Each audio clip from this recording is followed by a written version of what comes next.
Welcome to the Reunion Podcast, where traction, nourishment, and thriving in business and life come full circle.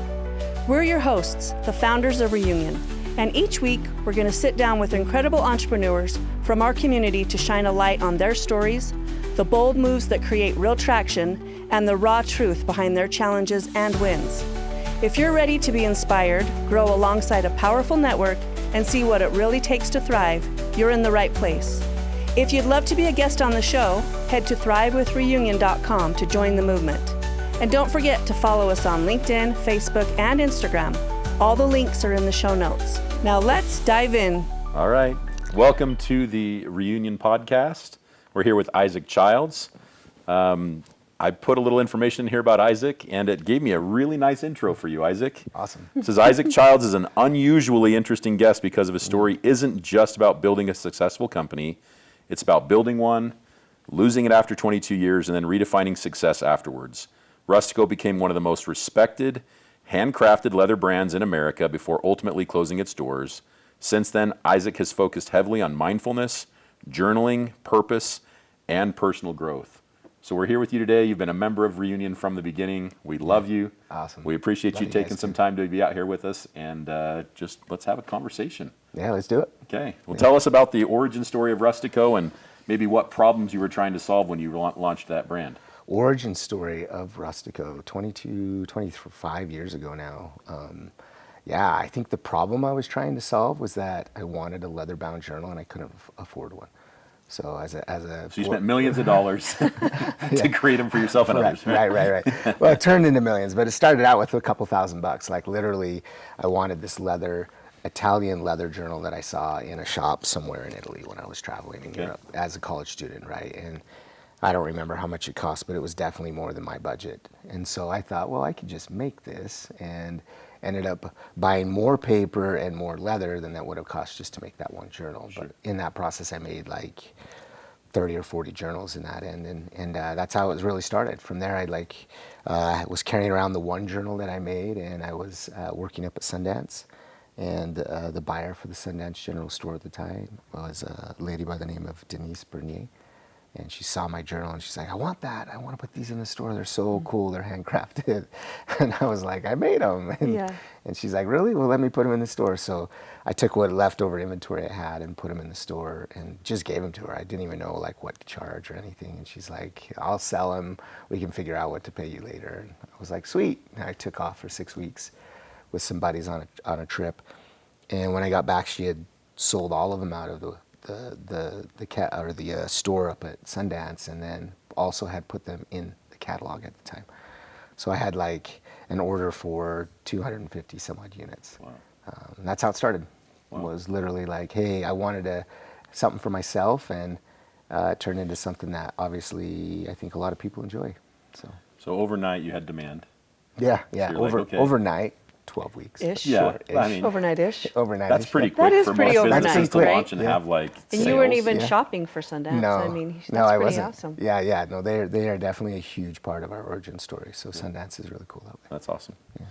And so what made Rustico then different than other companies in the space? Yeah. At the time, we were different in a lot of ways. One, made in the USA. This is 2001. Mm-hmm. Right, and as we started, me and my two partners at the time, literally we applied for the BYU business competition and took dead last. Okay. Because we weren't. This is 2000, right? This is the dot-com true success era, right? story right there. Right. And because of that, our a consolation prize was that we got 40 hours of free mentorship from the manufacturing professor at BYU, and I can't even remember his name now, but we were so excited to hear from this mentor. And the first hour in, his approach was no one manufactures in the U.S. You should definitely just figure out how to source this in China. Yeah. we were walked out of there okay, whatever, dude, we're gonna show him. And so for the next 2 or 3 years, we literally had a picture of him on the wall, and anytime we got a sale, we would throw darts.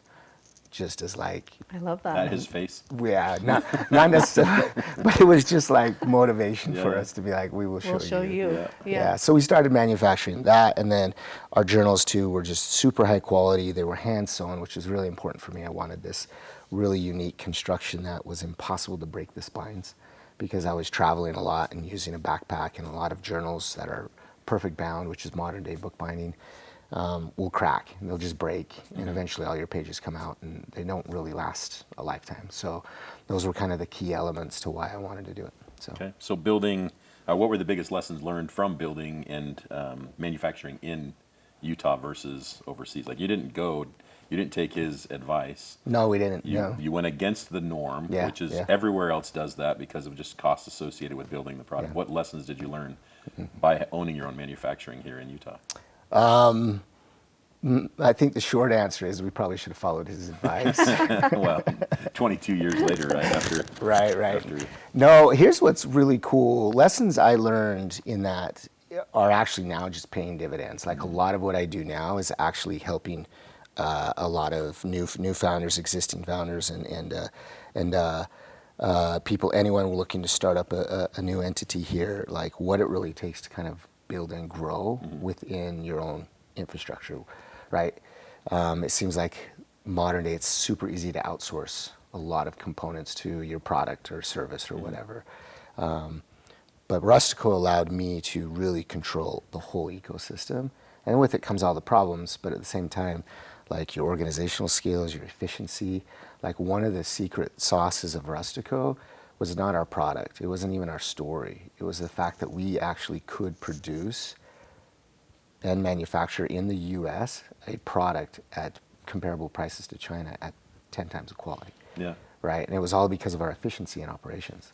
And a lot of that wasn't because we were sophisticated, it was because we actually simplified more than anything. So that's probably one of the biggest things that I think is the takeaway that I learned from that business, and am still, I think, is one of my most valuable skills.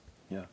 I think it's interesting the paths that we are put on as we go into business, and we lose a business. I've lost a business. Many of us have lost businesses, and we're like, man, I learned some really valuable lessons there. It wasn't fun, but then you're like, it put me on my path for my next thing, and I'm really passionate about this next thing. Yeah. Right. Yeah. So, what lessons in leadership would you say that you learned that you didn't understand when you started that company, that you're now looking back on it and you're going, okay, here's some of these nuggets, these leadership lessons that I learned by doing something that you were passionate about. You loved it, right? Yeah, it was something that you were very passionate about. Yeah. You didn't go into business going, I'm gonna need to make $1 million or $10 million, whatever the number was, and I got to figure out a business to actually do that. You followed your passion, and then you made a business out of your passion. Right. Most people don't do that. Right. Like my son in his 20s, he works for a tile company. Yeah. And he's not passionate about tile and flooring. Right. But it pays him well. Yeah. And so he's like, oh, and my wife's like, he hasn't figured it out yet. I'm like, he's 22 years old. Yeah. He doesn't have to figure it out yet. He just Right. needs some money, to make enough to get out of my basement, right? Right. Yeah. So He'll find his passion later. You He started doesn't with a even know. passion and then turned it into a business. Yeah. And you learned a lot along the way. So Yeah. what were some of those lessons in leadership that you learned in building your business that way? Yeah, no, and I love this example that you're using, because there was I think there was 10 years there when I was standing up and speaking in colleges and entrepreneurial classes, where I think that was my mantra. It was like, follow your passion and the rest comes, right? Yeah.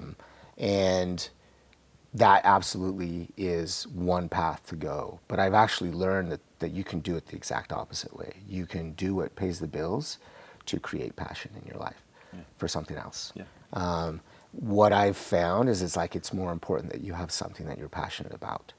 Now, whether that's the work you do or not, like we would like to marry those two together. Yeah, ideally, right? Ideally, to an extent, because one of the things that I did learn is like once you marry them too much together, if you marry them too tightly together, they become your identity. And then what happens when, let's say, the lose your business identity. closes? Yeah, right. And that's a process where it's like, okay, how can you really set up in your business as a way of looking at it also, not only this is what I'm passionate about and this is what it does to serve people, but it's also something that's not directly tied to me, and it has its purpose and it serves what it's supposed to do for me, and at the same time it allows you to still do other parts of you as needed, right? Yeah. So that's like one of the lessons I think I learned. And on the flip side of that, like absolutely, like I'm a huge proponent of if you start doing those things that you love, you'll never work a day in your life. Right. It's not a grind, right? Yeah, If you're yeah. like passionate, if you love it. Yeah. But And there were some days that felt like the grind still. Yeah. Yeah. I'm sure. Yeah. As a business, where Oh, you're like, absolutely. we got to raise money, or we got to make payroll, or we got to, Yep. you know, there's all those things that go along with being the business owner that yeah. are not the fun aspects of running the business. Oh, totally. And you know what's interesting though is that I've been on both sides of that fence when it's like the grind because I love what I do, and it's the grind when it's not what I love what I do. Right? There's a big difference in terms of like, okay, am I willing to spend the extra time and the labor and the hours, you know, on the weekends and through the holidays because this is where I know I'm supposed to be? That's totally different. That stress actually on the body is totally different than, hey, I'm sitting in a situation that I don't really want to be in and I don't need to be here. I just feel like I have to be here, right? And that's the part where I tell my kids right now, like more than anything, I'm like, if you can just make sure you're spending 1 hour a day where you work on you, the work you do is on you and on what you want, you will get way further ahead in the next 10 years than you just going to a job, right? And no matter how good that job is, it doesn't matter. If it's not in the direction you want to go, or if it's not aligned to where you want to go, then start putting in a little bit of that time every day that is towards the direction you want to go. Because you can grind all day long if it's in alignment to who you are, and that doesn't burn you out, right? That actually fuels you, right? But a lot of us sit in a state of burnout because we get misaligned with our work and our direction of where we want to go, right? And then we wonder why we're burnt out. Well, we need to get back in calibration. So, Okay. yeah. So you said earlier the work you do now, it's your challenges and your struggles are helping you with the work you do now. Yeah. What is the work you're doing now? Yeah, so two parts. Like I consult mostly for a lot of brands doing exactly what I did at Rustico. I mean, in some ways I would say is Rustico is in a 30-year startup. So my skills and expertise is like, how do you take something from ideation and actually create something, right, to a certain level that gets results, that you get structure, you get organization, and through all that chaos, right? I do that really well. What I've learned is how do you do that in alignment to who you are, and that's also the second component. What I do is I coach actually a lot of highly effective executives and entrepreneurs and founders as well, mostly men that are looking at how do I get realigned to what I really want, what's truly for me, what's real in that. So they're not looking at just momentum and performance as kind of the metrics that they're driving, but really who am I underneath all of it. And so. Does that misalignment come from experience? Because I know you had some health problems a while ago. Was that from the stress and maybe feeling that burnout and not being aligned? 100%. Yeah. Oh, yeah. And I think it took me a while to actually understand that. Because of some of my health concerns. Like obviously, it's known, but I had testicular cancer back in 2008, and I was probably, I think, 10 years into that business at that time. You know, we went through actually a sale. In the first 5 years was me and two partners, and that was supposed to be a business plan competition that turned into a marketing class assignment that turned into a 5-year or a 2-year operating agreement, which turned into a 5-year business, which we sold. So we went from 2001 to 2006, and then finally we were burnt out because we loved what we did, but it was never supposed to be beyond that. Do you see the misalignment? At the time, I didn't get it. But the misalignment was the fact that I didn't actually have a bigger plan. So of course I'm burnt out because I feel like I'm stuck doing something that I wasn't never meant to do forever, right? So we sold it, took a year off, got the business back, and then it was like, hey, I'm in it for the long haul. But then I was misaligned because I didn't allow myself to have other passions outside of that, right? So that then became your identity. Yeah. Well, to some degree, that came later. So the cancer came first. I wore my body out. Right? My body literally had shut down because I was 90-hour work weeks. In fact, when I went in to the doctor who initially told me that I had cancer and I needed to get in surgery the next day, I had a trade show that I was supposed to be at. And I literally was You're like, I can't have surgery. I have a trade show. I looked at my schedule and was like, I can book you out in 6 weeks. You're telling the doctor. He looks at me and he says, I just told you you have cancer. We need surgery You're like, now. that doesn't fit into my schedule. I'm going to need to put that out 6 weeks. I'll 100%. be back. And it didn't even faze me. I was literally like, I'll handle that problem later. I've got other You issues. got more important Sadly, things to most deal with. entrepreneurs, we're all like nodding our head, like, I see you, I understand you, Right. I am you. We have superpowers at prioritization. The problem is we deprioritize us, Yeah. the asset, And so the body keeps effectively. score, And the right? body keeps the score, and so my body literally was like, you're done, right? And the next 2 or 3 years was a huge learning lesson in recalibration and balance within my business, right? Then came a few things later as we got older and stronger, and now this had become my identity. It was like, okay, my body started shutting down again because, once again, business was struggling. There was probably, we can go into details on that, but the reality of it is there was signs for me to actually make a move to move past the business. But at that point in time, I was so tied to it. Yeah. I Couldn't see it. I couldn't see it or wouldn't allow myself to see it until my body literally was like, hey, 2 heart attacks later. Yeah. Well, when you We're become the done. identity of your business, Yeah. then if the business goes, then who are you? Yes. Yeah. Yes. And I've been there. Yeah. Like, I don't know who I am without Right. this. And it's very hard for us because you look at social nowadays, like all of the way we brand ourselves, like all of our success is externally driven, Yeah. right? And it's not bad. I won't say it isn't because that's just how it is, and that is part of how we have to promote ourselves. It's how we actually show up to other people in the world. Like you asked the question at the start is like, hey, why don't you introduce yourself? Well, who are you, right? How do I say who I am if I'm not giving my external Yeah. experience and successes, right? So it's really hard to not identify ourselves that way. But that is 100% what is the trap that can fall most entrepreneurs and founders pretty easily. So, It's true. yeah. All right, so big question is what really happened at the end of 22 years you're running the business and you realized that it's time to shut this down. So it's a 2-part question. Were there warning signs that you ignored? Yeah. And then what really happened to where you had to shut down the business? Yeah. I would say it was a 5-year process. Okay. Yeah, a lot of people don't know this, but COVID was so good and so bad for a lot of companies. And for us, I had run Rustico pretty lean and mean, no debt whatsoever until 2019. And I literally had opportunities to sell the business in 2019, big opportunities to sell. And looking back now, hindsight is always 20/20, so you have to take that very carefully because what happened, and it would not have happened any other way, otherwise it would have happened that way, right? So I can't say, oh, I should have done this or should have done that. But the opportunities to sell at the time, the reasons why I didn't were identity driven. I was told from the outside, hey, if you give this 5 more years at the run you're currently on, you can sell for life-changing money, as opposed to really damn good money, Yeah. right? And then the underlying real reason why I took that advice instead of just listening to my heart, which was time to sell, was who am I if I sell, right? And so I think there was a scared part component to me of being like, okay, well, I can't do this again, or I won't find something new to love, or all these other little things. And so I didn't take that advice. Instead, I doubled down. I picked up.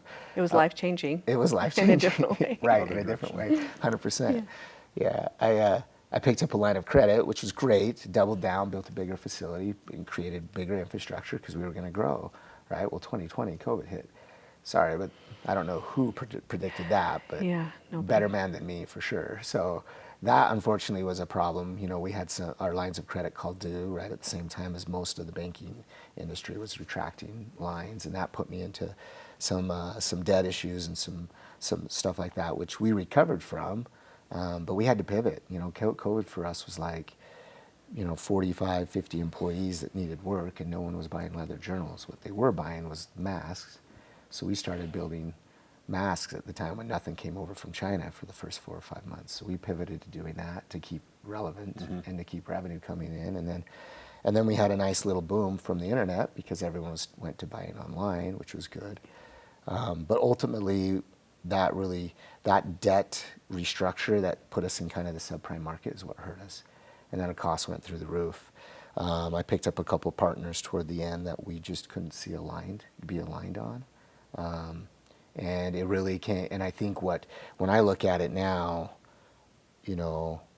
I fought really hard to keep something alive that probably I should have let go. I won't say should have, that's always a bad word, but I think it would have been, the timing to let it go would have been much better a few years earlier. and I let it ride a lot longer than I probably needed to.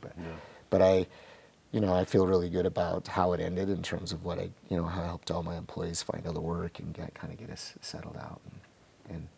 And quite honestly, like I don't really see it even as a loss. It's not. I mean, it was a 22-year business. It grew massively. It was well respected. It had a great purpose. It was totally tied to who I am authentically and genuinely. And it's actually really cool because I feel like there's a lot that I'm doing now that's going to push me even to even bigger heights with newer things that I'm just as passionate about, if not more so. That wouldn't have happened had you not been through what you've been through. Yeah. I'm a journaler by heart. Like, I would say I'm pretty committed to the craft until I meet you. And you're like, Mr. Next level. Oh, you're so next level. Yeah. Like, just watching you journal, like just in our mastermind groups and stuff, like, where did that come from? Yeah. Where was the passion? I don't know on that. Like, honestly, I started journaling when I was 6 or 7. And I think that's a really good question because I've looked back at it and, I think there were some early developmental things in my life that forced me to find reflection in a lot of isolation and independence. My mom passed away when I was pretty young. My dad remarried. We had there was 10 kids, and my parents were pretty much out of the home. So it was like lost, a bunch of latchkey kids hanging around, and so I had a lot of just alone time. So I think I went to journaling just as a way to kind of calibrate my own thinking, my own thoughts, and that's just where it started, and it just became just a. Nowadays I think I use Claude a lot more than I use my journals, but in some ways it was my best friend for so many years. It was just a way for me to just really calibrate back into who I was. Well, it helps me move energy, like from my head to my heart. Yeah. I feel like, we all have chakras, but I think there are channels in our arms. So it's like there's a cathartic release that happens different 100%. Than when you're typing, although that does work, but journaling and writing is a different craft. Yeah, no, the science shows that too. I mean, and I've taught this for many years, but the amount of neurological, the neurotransmitters in your brain that fire when you put pen to paper is like over 10,000 versus typing in a computer, it's literally like 700. And the reason why I think is because you're actually, like you said, you're moving to mind to heart. It's a thinking exercise that moves into a physical modality. Like when you create, literally, you create words on paper, right? Whereas typing stays in the digital field, and so you don't really create it into analog. And so there's something that occurs there, and I do think there's a centering. For me, absolutely. So fun question. How many journals do you think you have? I'm actually in the process right now of codifying them. I'm scanning Why all am of I them. not shocked? You're scanning them? I'm scanning them my all gosh. and dumping them all. So this is what I love. Here's the thing is, like, for a long time I was very anti digital because I'm like analog, especially when it comes to your personal. Yeah. And I still believe that. But what I do love about AI is the ability it has to pattern recognize, codify, and organize. Yeah. Right. So I have over, I think it's 218 that I've counted so far. Right. Wow. And I've got another couple boxes to go, but those ones I'm not sure if I'll use. They're like my 5 and 6 year old versions. So that would be pretty cool, actually, because there's moments where you've journaled and you're like, oh, I wish like in your brain you're like, search the word, right? Whatever. And you've got to go through your journals to find it. Yeah. What's crazy though, coming back to this, why is that so powerful? There are some journals, like quite literally, I can think of a memory and I know exactly which journal, which page, and all the way down to the dog-eared, the little coloring on it, like I know exactly where it's at, right? But I'm the only one that knows where it's at. So it's like, at this point, how do I use any of that? Yeah. Right. And so, but yeah, so I've got a lot of journals. They're obviously written in chicken scratch. My kids are like, dude, how does anyone understand your writing? It's for me. You read it perfectly fine. I read it perfectly fine. And now I've realized that AI reads it perfectly fine too. So I'm like, sweet, even better. I'm not having to translate that. So, so it's awesome. That's a lot. That's what I figured. A couple hundred at least. Yeah. But you're not finished counting even. Yeah. No. And here's the thing too. I've said this. I've talked about this a lot in my journaling courses with people. Is that and what I've noticed, and maybe with you, if you journal a lot, like you ebb and flow. Like there's times in my life when it's like it's a daily occurrence, sometimes Yes. double daily. There's other times in my life when it's like, hey, I'm once a week. And there have been gaps where it's been a couple years where I'm like, hey, I just put it down. It just wasn't needed, or I wasn't in that space of going in. And that's one thing I would tell most people is, for some reason, journaling feels like a chore for a lot of people. It's like it's one more thing they have to add to their I hear that a lot. their process on a daily basis. And it's like, I feel like helping people understand that like it's not about adding one more thing, it's what it will do to almost clear your cache on a daily basis. It's like what you do when you clean off your desk, or when you clear out all of your desktops on your browser, on your computer. It's a way to really reset your system. So Do you keep separate journals? Yeah, Like yeah. Business, personal, dream journal, those kind of things? Yeah, 100%. Like that's the other thing too, is there was a couple years there when I was like, I wanted everything in one because it's like crazy, and I gave up. Like it just isn't, I don't know if that's really how it's supposed to be, you know, and different frames of mind. Like I have a daily notebook that is like, there's a whole system to it, to how I function on my day. Like my whole operating system runs on this really simple three-fold. I know, I love it. Threefold analog system, which works perfectly for my human design. You know, I actually threw it into AI because I said, hey, I want to see how we can codify this to use it digitally but keep it analog. And it was crazy what AI came back to me based off of my human design and how I work in these 4 to 6 hour sprints. He's like, this is exactly how, he's like, you couldn't design a better system for the way that I am, which I think I developed just over years. But then I have other journals, like you said, dream journals, aha moments and takeaways, like something where it's like, dude, that I just collect like quotes and thoughts and notes, and then poetry and all the above. So, yeah. Some of them are burn books, like some things where it's like, dude, you just need to let some things out, and no one's ever going to see it. And half the time you're like, I'm going to burn that, and it's never going to make it to the light of day. But, yeah. I love that. But you didn't burn it, so they're still out there. No. Those papers are still. Yeah, some stuff Those I do. emotions. Yeah. I have some of those as well. I don't know if I've had, yeah. I usually find other ways to express that kind of emotion. Yeah. Yeah. Yeah. All right. So how do you, if you want to, express how you keep your identity from becoming what you do next? Because you're very passionate about whatever it is you're into. Yeah. You're like me. You like hyper focus on it. You're all in, 2 feet. Let's go. Yeah. You're going to go a million miles an hour, and you go make something happen. How do you keep that I love that next question. passion from becoming your identity again? Or do you not want it? Or do you want it to be? I don't think you do. You learned that lesson, right? Yeah. No, I love that you asked that question, because I do think that is a very important. And for me, this was the question that I think I asked over the last 3 or 4 years, especially as my identity was being pulled away from this entity, Rustico, right? Yeah. And that was a question where I was like, you know, I kind of went the gamut where I was like, okay, I'm never doing that again, right? Kind of like your son, where it's like, I'll go do work and then I'll do what I want to do, right? Yeah. And realize that's not how I operate. Like, I have to be passionate about what I'm doing, or else I'm just not going to do it. Not fulfilling at all, yeah. Yeah, right.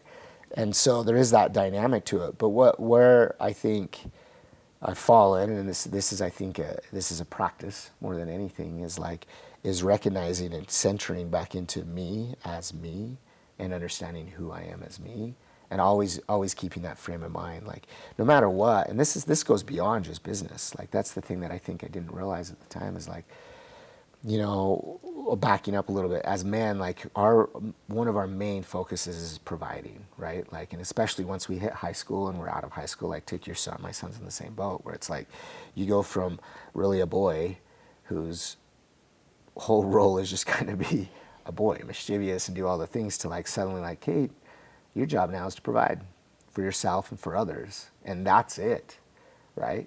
But who are you, right, at that point? And so there's this dynamic where it's like, well, yeah, there's all these components to who I am that have nothing to do with how I'm providing, right? But my whole external ecosystem and culture is built around that metric, right? And so one of the biggest things I think that is important is that you're finding another way to calibrate your internal metrics that doesn't use the external. Okay. And so there's a whole plethora of modalities and processes and systems that you can have that go all the way back to ancient Sanskrit and yoga to modern day, you know, modern health and longevity. And right now the big thing is nervous system reset. Like, our vagus nerve and our whole nervous systems are so overwired and shot because of all the external pressures, that learning how to reset that on the internal side is what we do. What's interesting is we're still not having the soul in that. Like, we want to fix the body, but we don't understand that it's actually, if we can learn to recalibrate that I am me outside of everything else that I do or people think I do, right? And can get really clear there, I can handle a shitload of stress. It doesn't matter. But it's when I don't know who I am that stress actually overwhelms. Yeah. And so that leads me into my next question. So you and I have had several conversations about living authentically. What does that mean to you? Living, like truly living authentically in your personal, business, spiritual life. What does that mean? Yeah, it's so interesting because, live authentically is definitely one of my value systems, right? And I've seen in my life where I was living it as authentically as I could, but in a fairly, in those circumstances? Yes, in a fairly inauthentic frame of mind, right? Yeah. So I think I would say I was genuine more than anything for a lot of my life. And I think for the most part, like, that is still authentic, right? And so in most ways, what I've really come to is that we are all living fairly authentically, as genuinely as we actually know how, right? But if we want to pursue that kind of lifestyle where it's like, hey, how do I live more authentically? Then it is bringing to yourself more self-awareness of where you're not choosing to live authentically, right? And that's coming back to alignment. It's all in alignment. Like, even in the simple little things we do in the day, like, if you really don't like getting up and going to work and doing what you're doing, right? There's an inauthenticity to that, right? Yes, do you need to do that? Do you need to pay some bills? For sure, but are you being truthfully honest about why you don't like doing what you do, and what are you going to do about it, right? So either become more aligned, which is more authentic, right?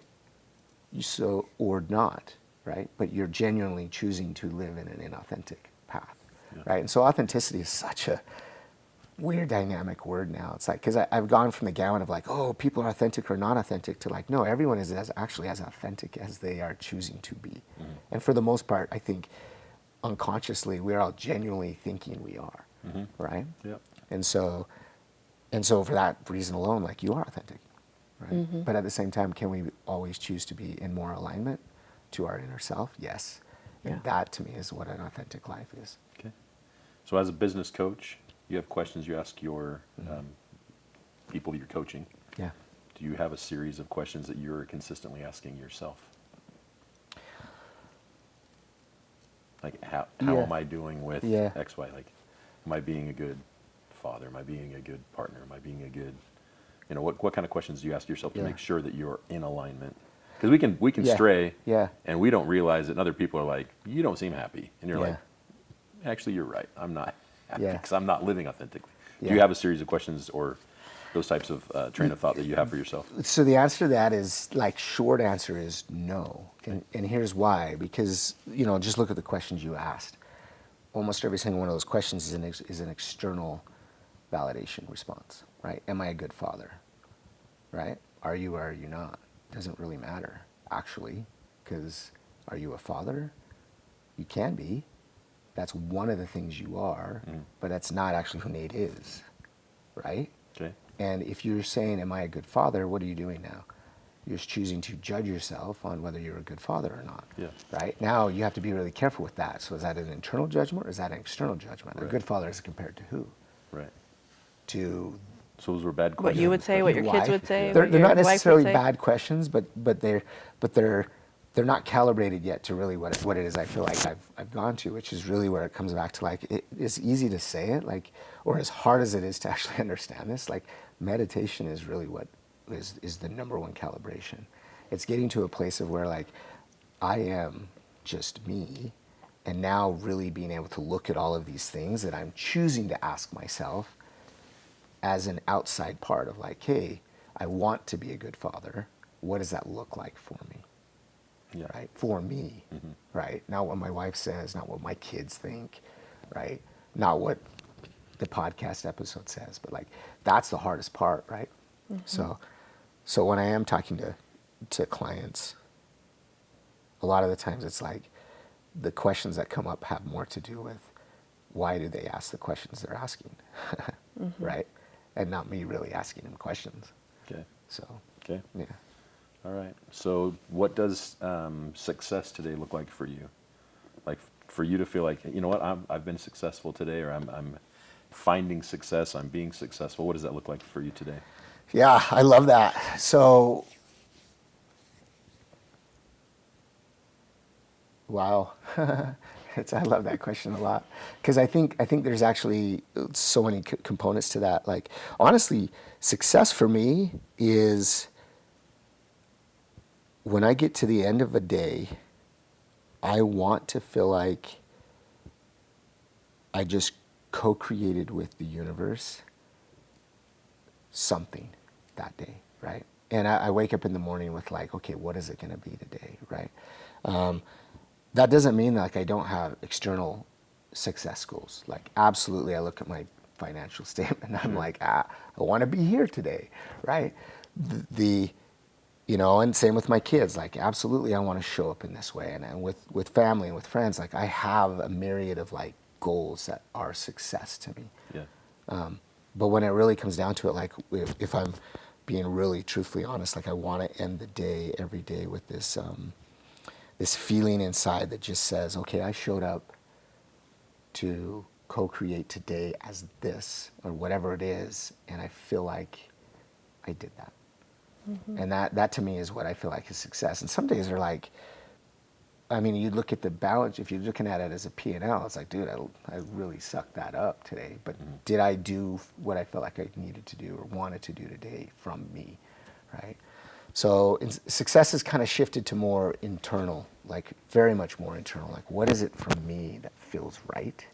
And less from, do I need to show up in these ways in order for me to feel successful, right? It's definitely a calibration change in questions, because there's still a lot of things that are externally focused where it's like, yeah, I want to grow a few more businesses. Like, I would love to see that happen. You know, I want to see some financial success. I want to have a great relationship with my kids, right? I want to have a great relationship with my partner. I want to have, for me, it's a lot about connections, relationships anyway, but why do I need those relationships? And why do I need all that success? It's like, okay, it's coming from me instead of to me or needs to, right? So it's kind of, that's what success is for me now. Okay. So as you're co-creating, like, what's next for Isaac? Yeah, I love that you said that. So what's next is I've got a whole lot of irons in the fire. And one of the hardest things for me to do right now, like, in fact, I'm working on this with my business coach, is not jump all in one direction, because I am very passionate. When I see something, I'm like, I'm all there. But a lot of the times what I don't do is I don't take all of me, right? I can move straight into my mind. And I'm like, I can see the value here. So I future forecast, I start moving in that direction before my heart says, okay, I'm ready to go. And so I'm learning how to like follow more of my energy internally. And what I'm actually realizing is like, there's 5 or 6 different areas where I want to play right now. And so right now I've got a few different things that are going on. I've still got the Mindfulness Matrix, which is really my coaching container and helping people really move into more alignment in their work and life. And then I've got Ember and Ether, which is a custom line of spiritual jewelry, if you will, that's built specifically for people. That is really, for me, it's where I just get to play. Like, I get to tinker, I get to keep my creative spark alive. It's a hobby component to me, where I also get to provide for someone else a really cool crafted piece. One of my passions right now is I'm actually growing functional and nutritional mushrooms. Like, I've largely been into this, I guess, learning a ton about just how powerful mycelium and mushrooms really are for the mind. Like, that's one of the areas in my health that I'm very concerned with. So I've researched a lot about all the different functional medicine or mushrooms that are helpful, and started growing my own, and I'm really loving that. Nootropic I love it. Nootropic effects, and et cetera, and so on. And then I still am doing quite a bit of consulting. Like, that's honestly one of my superpowers and where most of my experience is. And so that's kind of the areas I'm kind of loving all of them, and don't have anything that's really like perfectly in line of just one thing. And I don't think there ever will be again. Yeah. Like I loved what I had at Rustico, and I love that I put everything into that one thing. We have to do that at least once in our life. Sure, yeah. Go all in. I think so. You think I'm going to do this till I die or Yeah. retire, and Yeah. I don't never have to do anything else Yeah. again, and then it gets pulled out from underneath you. The rug Right. gets pulled, and you're like, Right. all right, what's the next phase? Yeah. Right? We got to figure something else out. So Yeah, and in some ways, it's like I've actually was thinking about this the other day. It's like I don't mind at all. Like it feels like it was a lifetime ago, yeah, right? But not in a bad way. It's just like, hey, and this is actually a conversation I had the other day with a good buddy of mine, where he wrote poetry for 3 or 4 years, published a few books, and then one day the poetry just stopped. Like it was just flowing through him, and then he was like, it's not there anymore. Yeah. And I was like, and how awesome is that now you get to go be someone else? And he's like, you know what, I never thought about that, because we get these ideas that like once you're a poet, you're always a poet. Once you're an artist, you're always an artist. Once you're a businessman, you're always a businessman. Once you do this for work, this is what you have to do. And it's like, no. Because once again, it comes back to who are you? Like There's so many none of those versions. things are you, Yeah. right? there's no growth in comfort. No. You were comfortable running the business, and Yeah. it's like, well, Yeah. comfort's great, Yeah. but there's no growth. Yeah, and quite honestly, I don't know if I want to be Mr. Rustico till I die. Well, yeah, no, You know, you're not. but there was a lot of Yeah, years that's a where different version. It's a different season, right? Yeah, yeah. That- So I think that's an important part, is where it's like, hey, I'm just me, and I happen to do all of this. Yeah, So that's awesome. So, before we wrap up, you were one of our very first members at Reunion. Like you came, I think you joined like the first Day one, event yeah. you came. yeah. Why? Well, it has a lot to do with you guys. Like I've known you guys through different networking circles and business organizations throughout 20 years, and when you guys were like, hey, we want a place where community can be built, that, you know, I get really emotional on these things, but I'll try and control it here. But that can be real and authentic in a cool way, where we get to see each other in those spaces. That is needed, right? Especially in the entrepreneurial world, where we all feel like we're on islands a lot of the time. It's lonely at the top. Yeah, you yeah, don't have anybody yeah. you can confide in. You don't Yeah. have anybody that Yeah. understands what you're going through. Yeah, yeah. But in that room, Yeah. everyone is going through the Yeah. same hard things and fun things, and excited about, or they're Yeah. stressed out about. And so you have this, Yeah. and that's why we created it. You're Yeah. right. Yeah. You nailed it. We Yeah. wanted to have a safe space for people to come. Yeah, and that's to be what. themselves, and to be loved, and to be accepted exactly the way they are, with no judgment. Yeah. And that's what it is. That's why we've Yeah. really enjoyed having you in that room. It's always been I love it. wonderful having you there. So thank Absolutely. you for being a lifetime member. Yeah, absolutely, and I would recommend it to anyone. Like I think what you said at the start is actually really interesting. Is I think those are interesting lies we tell ourselves, that we're alone at the top, that no one knows what we're going through, that we have to do it all ourselves. Like, Yeah. isn't that so interesting when it's like, no, dude, there's huge communities out there that have all been. And in the that wrong same spot. communities, Yeah, there's a whole people- room of people that know exactly how People you paint feel. the picture that everything's great, Yeah, yeah, and they never want to see the chinks in the armor. yeah, yeah. They just want to paint this beautiful picture that all things, and that's on Instagram and Facebook, and everyone Yeah. puts all that out there, that Yeah. its life is great and wonderful, and there's no problems going on. But when you're in a room of friends that are trusted, and you're willing to take down your guard, that's when you can actually get some help. Yeah, And you can also help. We Yeah. always are looking for opportunities to serve each other. absolutely. And you've been that for me, Yeah. and I've been And that me. for And you. vice versa, yeah, yeah. And that's what I think a real authentic friendship should be. Yeah, We have far too many, oftentimes we have far too many inauthentic relationships, where it's just like, someone says, hey, how you doing? Oh, good, good, good. Right? And on the inside you're going, things are not good.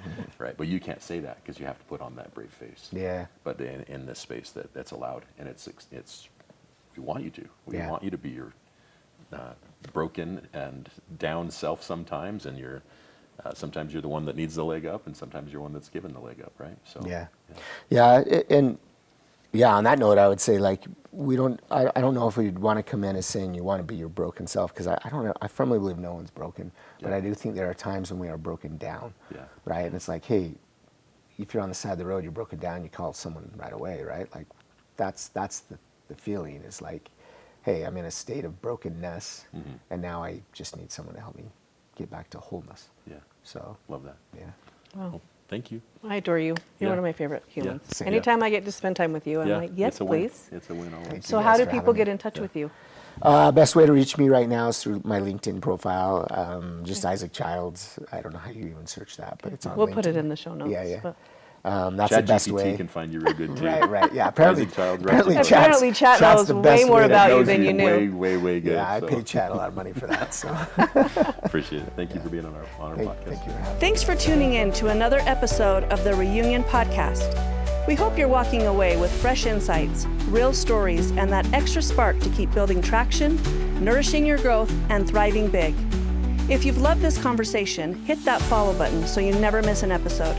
And if you'd like to join the movement, come sit at our table and be featured as a guest and share your story.